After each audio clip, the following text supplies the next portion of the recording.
Нов претседавач на Советот на општината од ДНСК Јордан Димитров, кој е избран на упразнетото место откако досегашниот Иван Иванов замена на функцијата пратеник во Републичкиот парламент.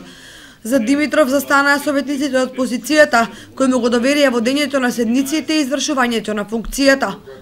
Ќе се залагам за исполнување на сите програмски цели кои ги имаме зацртано како Совет на општина Кочани заедно со советниците. Се надевам дека имаме конструктивна расправа која ќе биде се во интерес на подобрување на животот на граѓаните во општина Кочани. Исто така се надевам дека овој совет ќе биде еден вид коректор на локалната самоуправа, да носиме позитивни одлуки за граѓаните на општина Кочани, се со цел, ќе повторам, подобрување на животот и стандардот на граѓаните во општина Кочани. Покрај оваа одлука, Советот му го верификуваше мандатот на новиот советник од редовите на ВМРО ДПМНЕ. Доаѓам од Долни Подлог и представувам селото Долни Подлог, Горни Подлог и Мојанци. Од ВМРО ДПМНЕ ќе се трудам, ветувам дека се трудам да допринесам за нив. Се надевам дека ќе успееме да ги подобриме парковите за деца, дека ќе успееме да подобриме некои реновирање околу училиштето, да помогнеме околу вработувањето колку можеме.